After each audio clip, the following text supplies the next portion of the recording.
And we're live, ladies and gentlemen. Welcome back to the MindCep Podcast. This is your host, Alex Muir, helping you flex your mind, body, and soul.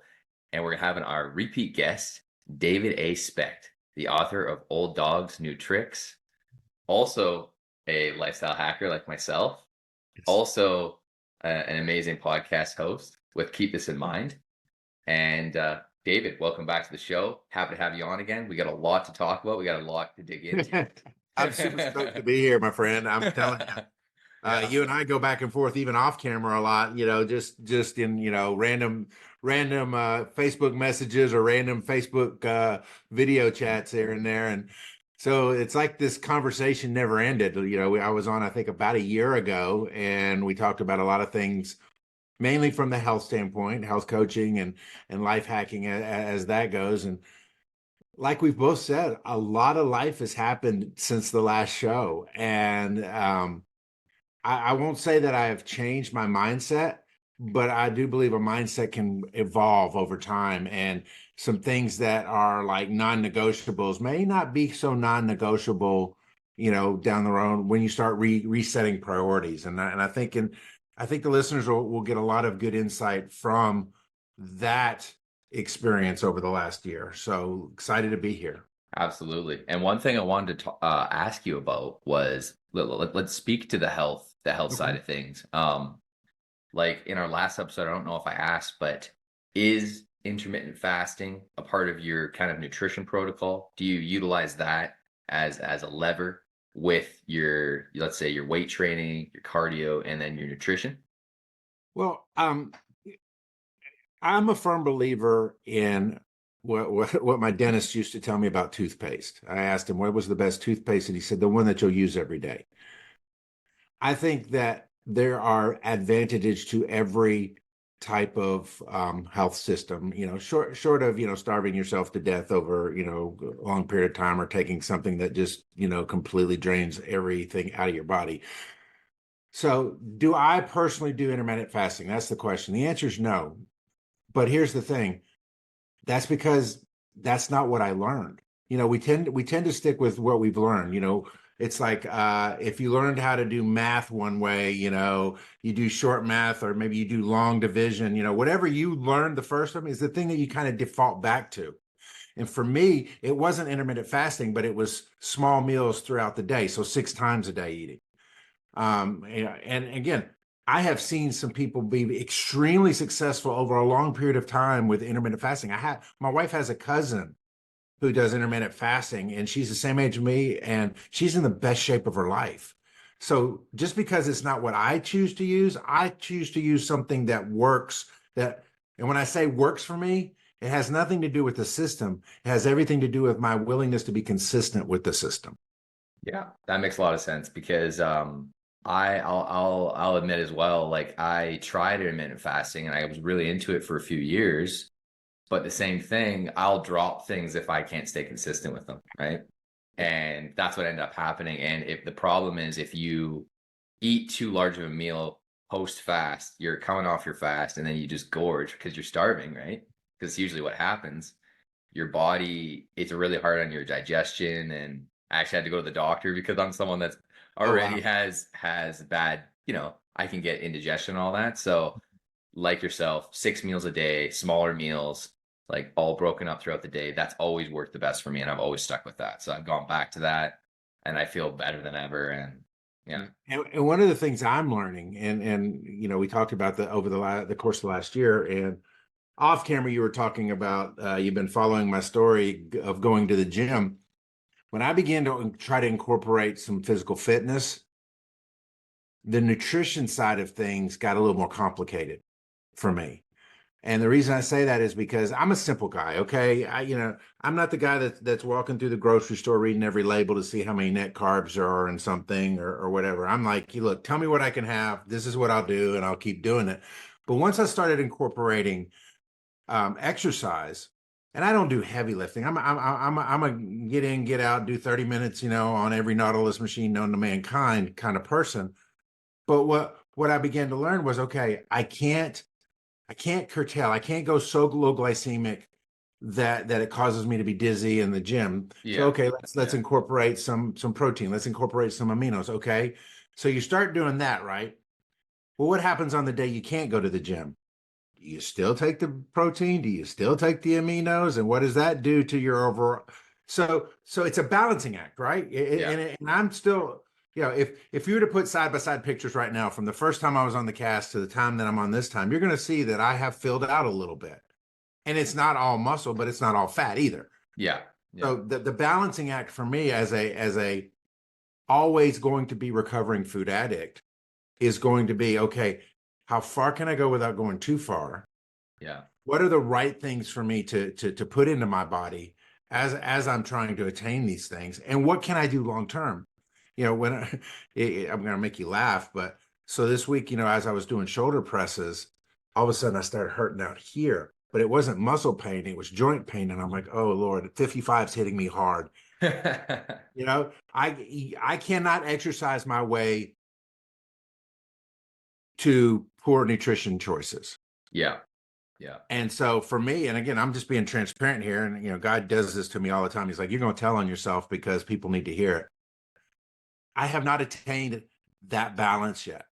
I'm about 25 pounds more than I was a year ago. Again, some of it's muscle. I can see definition taking place because I've been doing this for nearly 6 months. Yeah.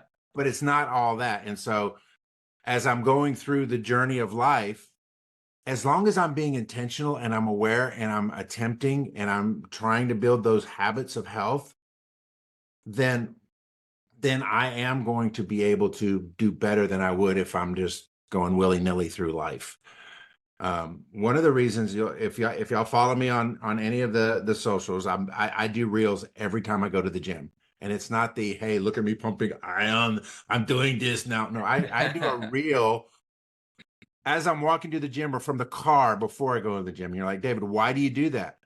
Because I hate the treadmill so much that I caption and upload my reel while I'm on the treadmill to make me forget what I'm doing. That's just reality for me.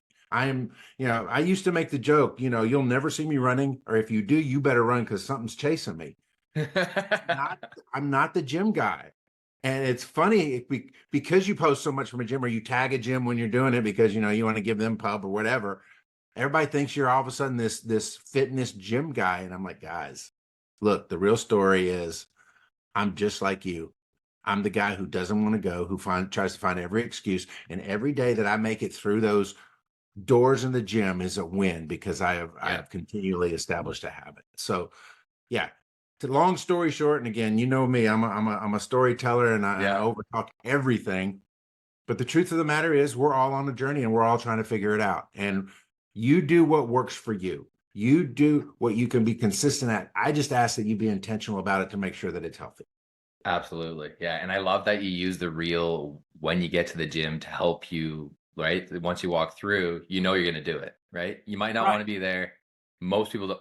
And I'll be honest too, especially in the last couple of years, because I train from home. So when you train from home, it's a little more challenging, right? When you go to a gym, you've got to get it done because let's say you've driven like 20 minutes, 30 minutes, whatever, right? Then you feel like the sunk cost fallacy of your time or your gas. So you're like, no, I have to get it done, right? But when you're at home, it's definitely more I have my challenges, right? So, but I've set it up in a way that everything's right there. Heavy bags. My dad just got me his speed bag when I was, training for hand-eye coordination. I got to get my buddy to help me set it up. I got skipping ropes, jump ropes, treadmill, like everything's in there. So, but sometimes it's freezing in the garage. It's still pretty cold this time of year. So I'm like, so if it's freezing in the garage, I'll come inside and I'll just do a YouTube workout, right? So, but my thing is that helps me stay consistent is it's got to be 20 to 30 minutes, like you're talking about, right? If I try and do more than that, because I got to get my warm up in, I got to get my cool down in, right? So really the whole the workout itself is only 20 minutes, but because I'm getting older as well, I gotta warm up, take my time, and I gotta cool down because if I don't do that, I wake up and I feel like I'm 100. Oh yeah, and I'll tell you one thing: wearable tech. Yeah. Is Yeah. Because I have my exercise goal set for daily at 30 minutes. I think that's the default that the Apple Watch has. Yeah. So, but I will always start when I walk into the gym, I'll hit functional strength training. I don't care that I'm on the treadmill or doing something else. This is going to be my timer. And I will start that timer and I will go through my routine. And if I'm off on my last machine and it's like at 24 minutes, I'll go find something else to do because I have committed to 30 minutes. If I go Yeah. over 30, I think I really did great that day, right? Yeah. Wait, I did over 30 minutes. You didn't realize that you got, you scrolled TikTok for in between sets of about a minute too long or whatever. Yeah. But the Yeah. truth of the matter is we all need that form of measurement. We need some form of measurement or we'll never achieve a goal. We'll never complete a task. Yeah. If I was left up to my own devices, walking in the gym doors would be enough. Oh, I made it, and I turn back around and go out, right? I can't leave myself to my own devices. I have to have a routine Yeah. and a time Yeah. that I need to do it. And those two things have helped me stay relatively consistent. I go at least 3 days a week.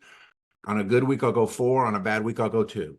But Yeah. it's always trying to average around that 3 days a week. Yeah. And that's what moves the needle too, for making you feel the best, making your mind feel the best, and it helps you show up the best way, right?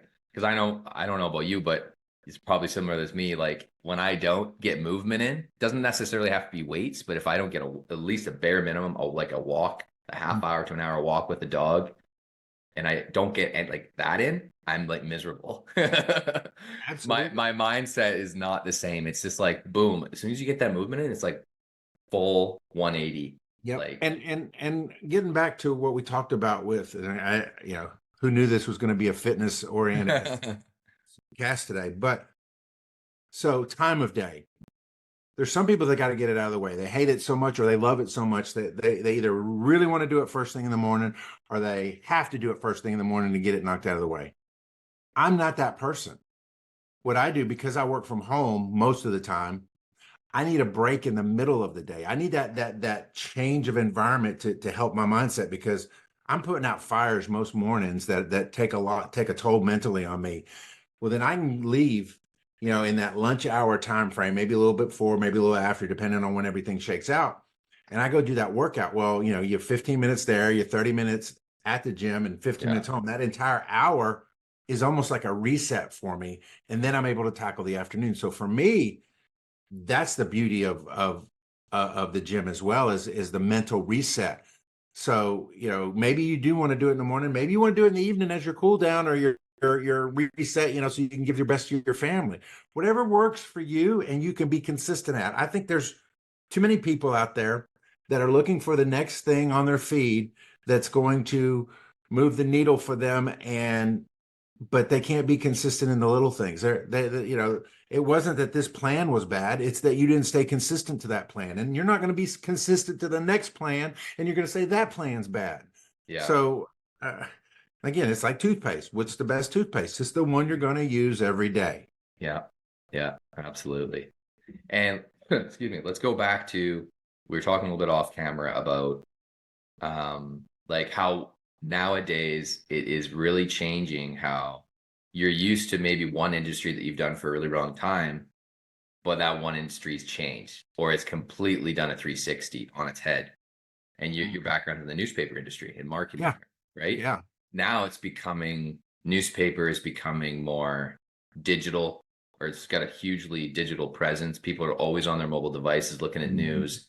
They're on their tablet, they're on their laptop.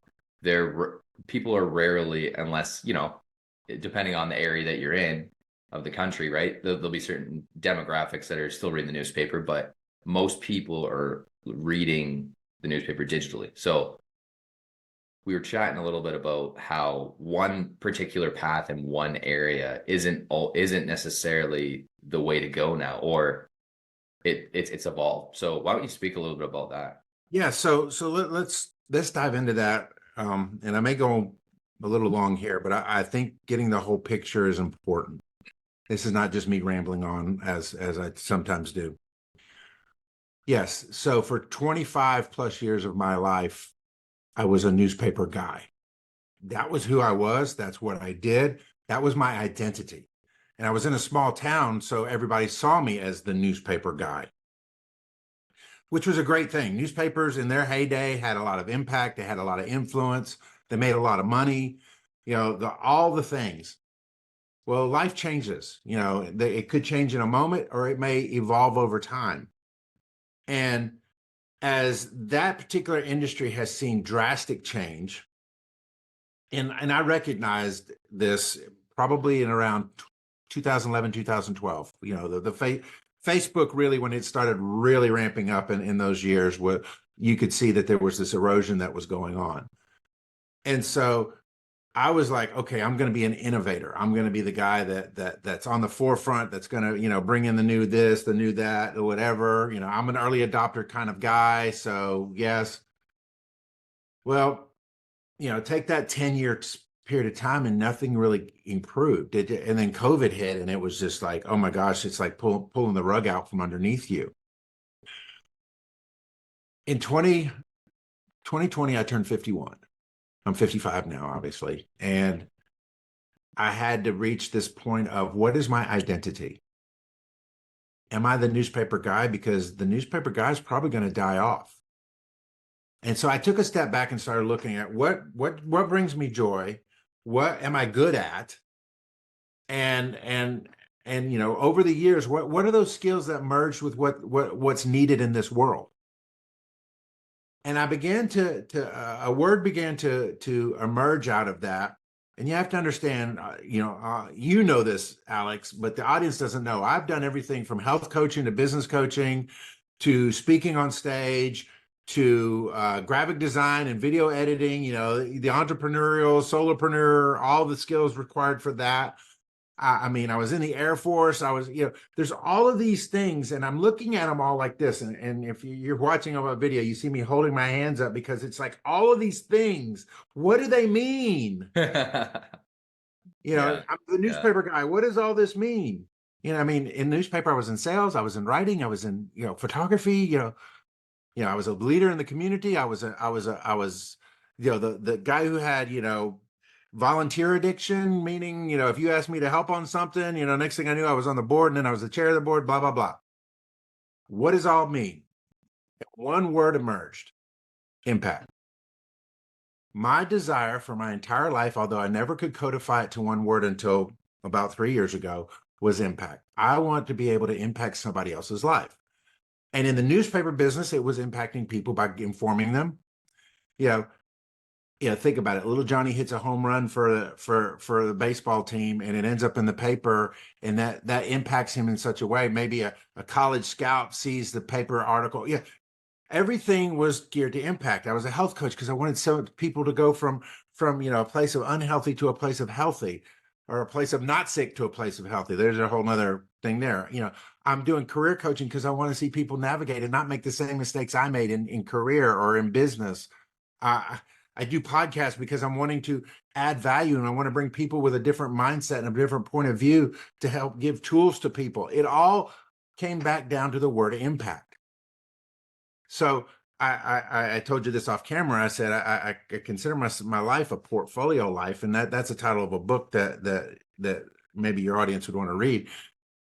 And the key was, if it aligns up with what you're wanting to align up with, the various fingers of it or the various lanes of it don't really matter. You can have multiple lanes. We talk about in the entrepreneurial world, you must have multiple streams of income. Most of them think it's like, oh yeah, I go make money at a job. I got a side hustle over here. I go throw that money over into real estate, and that's my multiple streams. No. You take what you have, your God-given gifts, your God-given talents, your influence, and you align that with what your mission is. Again, my mission is impact. And you utilize all of those. You and I have a mutual friend in Omar Madrano. He and I are working together to help impact people in his circle, the people who are in the, what I call the what if it did work world, that followed him based on his book. We're building out courses, and why? Because we want to have impact. You and I, we had a task before you got married. We were trying to work on building out, helping podcasters get their podcasts in front of more ears and eyes. and then, turning that into monetization at some point. But it gets back to the same word. We were trying to impact those folks for the good. Yeah. So I believe that as you go through this life, you cannot derive your identity from a single vocation. And we guys are habitual about doing that. What's the first question you ask somebody when you meet them at a networking event or whatever? Oh, hey, I'm David. Hey, I'm Alex. Oh, hey, Alex, what do you do? It's And I'll hard tell you, to, for for the last several months up here in Tennessee, where people don't know me, I would always stumble in that sentence. And I'm like, oh man. So now I've grown to the place where it's like, well, I'm an entrepreneur who owns several businesses aimed at making impact in people's lives. Oh, wow. There Really? you go. Yeah. My most recent one, my wife, again, I'm sorry for rambling. You can edit this out if you want to. But my wife got into helping senior citizens who need in-home care, non-medical, okay? And we have a lot of people in memory care with memory care issues, Alzheimer's, dementia. I saw her step into her purpose in this caregiving role. And then she is elevated to the head of caregiving for this relatively new company in Middle Tennessee. And then I shot my mouth off and said, you guys need more clients, and I know how to get clients. And they're like, oh, really? Well, then why don't you come and be our biz dev person? And so I've added biz dev for seniors helping seniors to my repertoire of all the things, another finger up, and so, but it gets back to impact. Well, why would you do that, David? Why would you take on another thing? Because of impact. I don't want to leave this world the way I found it. I want to be a world changer. And sometimes, most of the time, it's not about changing the whole world. It's changing somebody's world. I love that. And that is what makes it all worth doing. If God's given me all of these talents, and it's like, I feel like a jack of all trades and a master of none sometimes. But if God's going to give me all these talents and have me enjoy utilizing those talents, then why would I not utilize those things to make an impact in somebody else's life? And, the money part of it, I wish I could tell you that I'm making money hand over fist with all these things. I'm not. I believe that the breakthrough will take place because I think if you pour enough good into the world will reciprocate that good back to you. Yeah. And we've all been through challenges over the last year to 2 years. I mean, for crying out loud, my health coaching business took a nosedive because, we approved Ozempic and other shots to help people lose weight. And it's like, that's not, yeah. Yeah. And anybody who's read the studies, but again, if somebody's desperate enough, they'll do nearly anything. And we all want the quick fix. We all want to push but I mean, think about this. And you're going to laugh. We talk about microwaves, it's a crock pot world, but we want a microwave to success. We're so lazy now. We don't even want to hit 30 seconds on the microwave. We want to hit the start button and have the 30 seconds automatically come up. My microwave does that.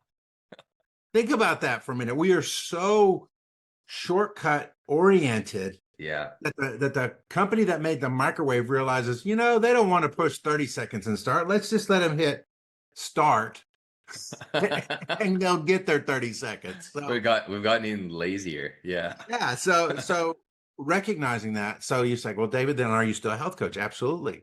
I'm a health coach. I'm looking for the people who are looking for me.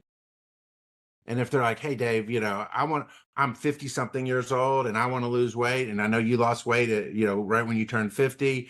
Can you help me? I'm right here for you. But if you're like, hey, man, I heard you lost it in 6 months. I want to lose it in 3. Do you think we can do this? No, I'm not your guy. Yeah. And what I've found is it's mostly up here. Physical challenges are often a reflection of mental struggles. And until you start changing your mindset, and I'm no neurologist, I'm no psychologist, I'm just a guy who has seen how his mindset has really either catapulted him forward or really held him back. And I see tendencies. I'm able to take that step back and look at somebody's situation and say, have you thought about looking at it from this angle? And by doing that, we're able to make some impact in people's lives. Right on. Yeah. And because that's always been my biggest hurdle. The physical side was easier because I grew up like my dad, like he was an ex-athlete, like hockey, box lacrosse, and then he got me, and then I was like 8 years old, and I was like, we were in the backyard. He's like, son, like you got to stay active. We're gonna put you in something. So what do you want to try? And I'm like, well, let's do soccer because I see people playing soccer and it looks like a lot of fun. And I at the time, even in the backyard, he could see me running around. He's like, let's put you in soccer. Yeah, because I love to run.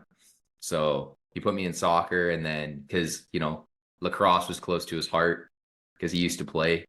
I'm like, yeah, Dad, I want to try lacrosse. So then he got me in that. So I was playing those like different times of the different seasons, right? Soccer in the fall, lacrosse in the spring, and yeah, like I learned like how important movement is from a really young age, and mindset. I had to play a little catch up on. I I learned from my parents like how to develop a great mindset, but I had to take it more of the rest of the way. I had to do some introspection. I had to read some books. Now I feel like my mind's in a really good place. But then, like in high school, middle school, elementary, right? You're still learning, right? Your mind's evolving, and you need that. Sometimes like you said, you need those different varying perspectives to really hone in your mindset because Yes. sometimes when you're young, like your mindset's a little muddled, it's a little all over the place, and to help recenter yourself you need to hear that you know that one person say something a little bit differently, and then you're like, boom, aha, I'm Yeah. like, oh Yeah. my god, I was looking at everything totally the wrong way. And it may be the same thing that you've heard over and over again. It's just a different voice, and somehow Yeah. you'll listen to that voice first. I was on a live earlier this week with somebody, and they made this profound statement. He said, and it just stuck with me. And again, it may be an age thing with me. Again, 55 is it's not hitting me hard, but it's like one of those. I don't know. It's just one of those things where you're like, oh, I'm 55. But they said this. They said at some point in everybody's life, they enter the wisdom phase, and in the wisdom phase, they actually start doing all the things their parents told them to do and they refuse to do.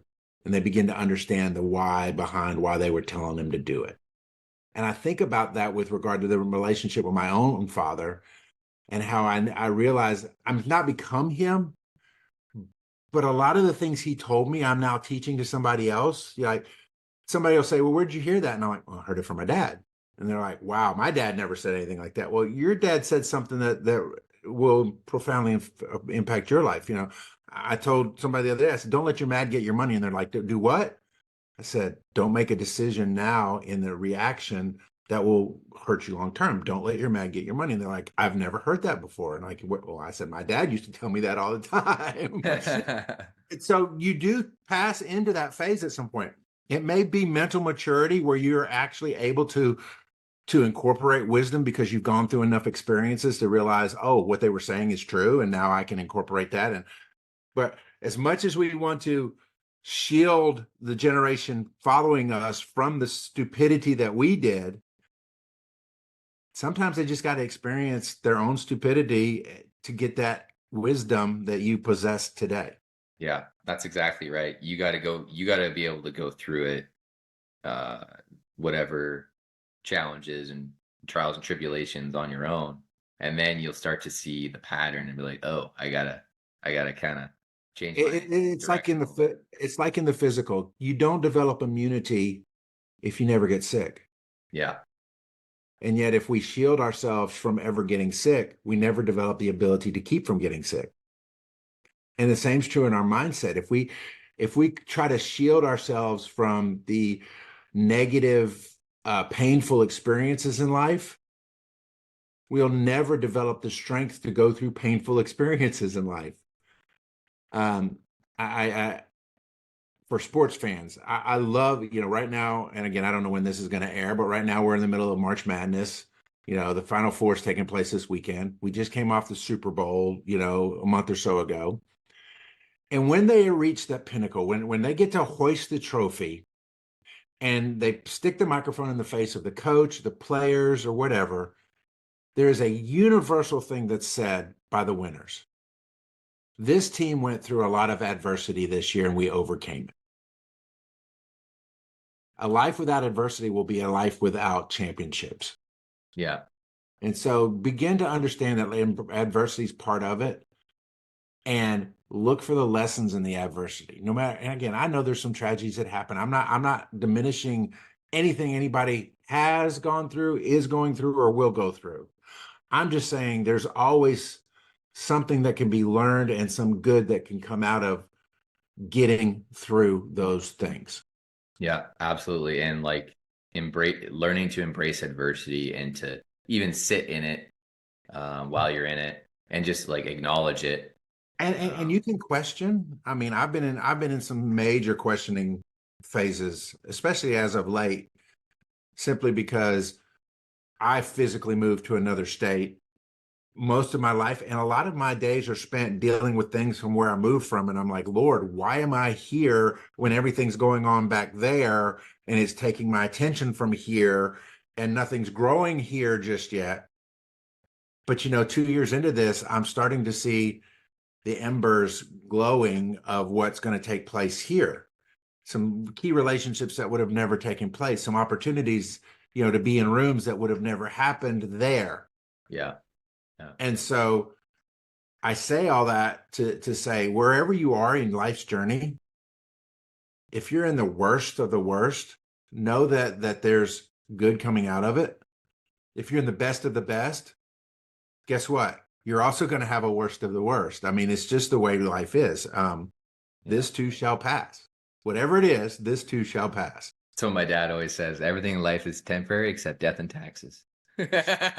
Yeah, and speaking of which, I was doing my taxes before we got so I'm feeling you right now, my brother. We actually gotta get ours done today. Because it's due, end of April. I don't know how it is in the US. If it's probably the same, right? End of April, is it? April Oh no. 15th. I got a week. I've only got a week left, and I'm sitting there going, where's all my mileage records? Yeah. That's going to bail me out, Yeah. So, pleasure to have you on the MindCep Podcast again, David. And this was a very awesome, candid conversation again. And looking forward to having you on again. And Absolutely. Where are you most active on right now for socials, and where can our listeners connect with you? So a couple of things, and I'll make it really quick. Number one, you can find me on all the platforms, everything from, Facebook, TikTok, Instagram, LinkedIn. I've actually got a blog on LinkedIn that I've started called Keep This in Mind. You can go to davidaspecht.com to find all the links. Of course, the podcast, the Keep This in Mind podcast. My book is available on Amazon, but I've got a very special thing for your listeners. If you go to davidaspecht.com/ODNT-signed, ODNT, Old Dogs New Tricks -signed, and you buy it through that site, I will personalize, and you'll be actually buying it from me, not Amazon, and I will sign your copy and put it in the mail to you. $14.95. That's the same price you'd pay on Amazon, and you get a signed copy. So when it's worth a whole lot, and you can auction it off on eBay, then you'll have a signed copy you can auction off on eBay. But again, I want to give that to the listeners and the viewers, because I believe that we all have a story to tell, and I believe that our story can impact others. And if my story resonates with you, I encourage you to grab a copy of the book for sure, because I think the transparency that I have in that book will help you get through whatever leadership journey you're going through. Absolutely. Pleasure to have you on the show, David, and looking forward to staying connected again.